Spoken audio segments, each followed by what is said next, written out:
Looks like we've got Cai Carugati coming back to the ring again. This six-man white belt tournament.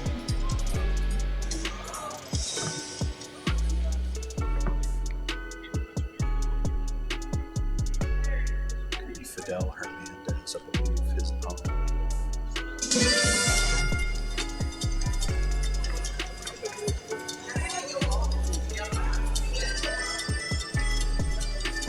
Okay, I'm enjoying Fidel's music.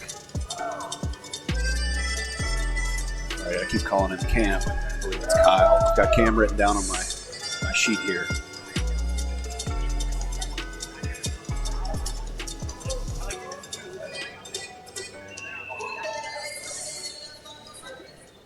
Ladies and gentlemen, up next we have your semifinals of the white belt 185-pound tournament.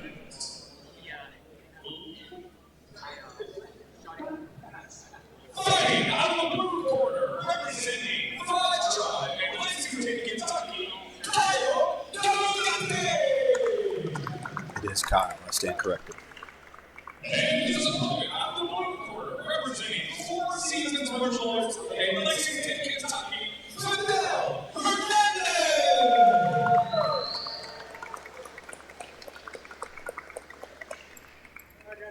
Should be an interesting match. Fidel had the longest match of the night. Kyle had one of the quickest matches. The hand fighting with wrist controls. Going to some inside bicep ties. Kyle. Seeing some pretty upright posture from these guys. You'd like to see them get a little bit lower posture and maybe take a shot at the legs. But looks like we're playing more of a judo style. It goes for that outside trip.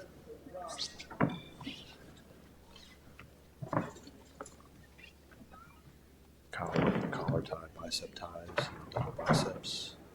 Let's see if he looks to trip some more. Maybe initiate some more throws. They seem to be comfortable with that upright posture. Kyle digging for an underhook. His right, Fidel's left. Good pace using this cage. Underhook.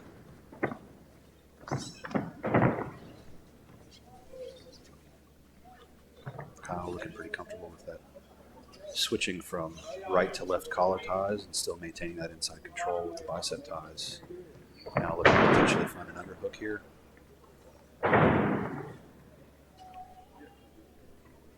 It's the most stand-up action I think we've had all night. And there's the hip toss. He's got a nice, tight, solid top side pin position here.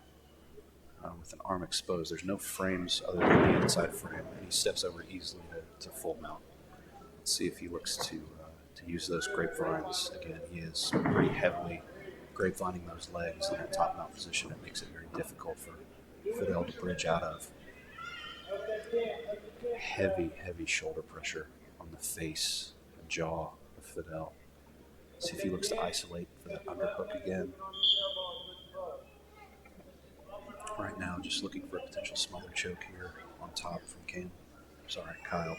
Excuse me. Kyle looking very comfortable on top, potentially bringing that hand over top to smother his opponent, assist his shoulder. Very, very committed to these grapevines on the leg.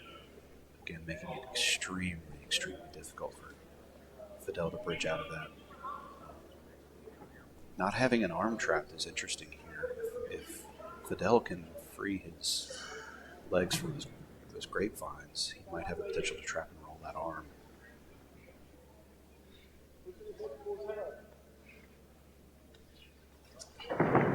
Wild arm bar attempt there.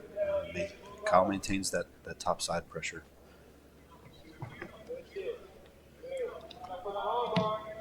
Fidel working back to a closed guard there. Trying to get that high mount, and ends up finding a potential triangle that Kyle slips out of very easily. Kyle's got a very head forward, heavy passing style, it looks like. Solidifying himself and stabilizing in this top half guard position. Fidel looks to be trying to find a lockdown position. Having no underhooks on the same side as the lockdown, though, and no scoop grip on the free leg, turns it into a position that's ripe for passing for Kyle. So if he can continue that shoulder pressure forward and free that foot, which it looks like he's done, he'll look to get that right knee to the ground, drive it through, and get to this quarter guard position where he's eliminated that lockdown. And it's almost an open invite to mount, which you can see Kyle's taking advantage of here. Again, back to the double grapevine and heavy shoulder and chest pressure. His opponent continuing to drive forward, looking for a potential smother choke. He's got to watch that underhook there and the opportunity that Fidel has to trap him on this arm again. Kyle going back to that double grapevine and helping himself stabilize on top there.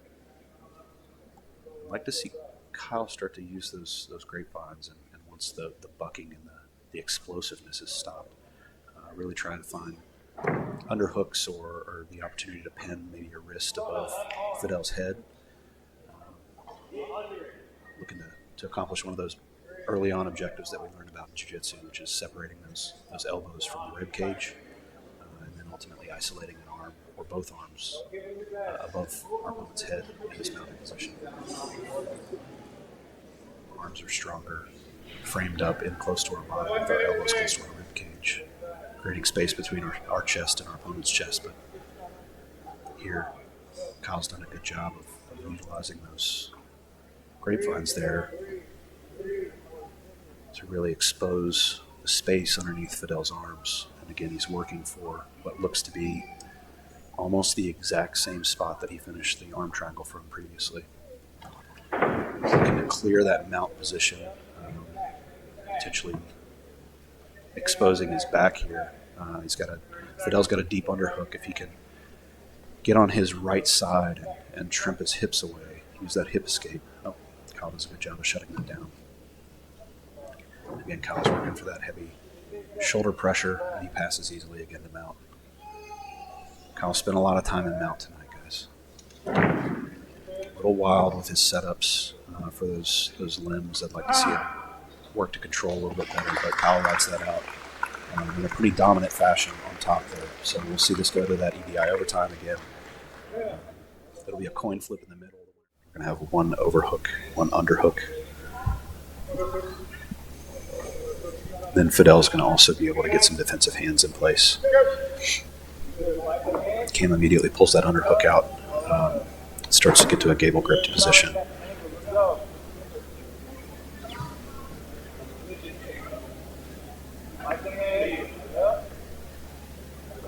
Cam looks to have that left wrist underneath Fidel's neck, getting some resistance, and he gets the tap.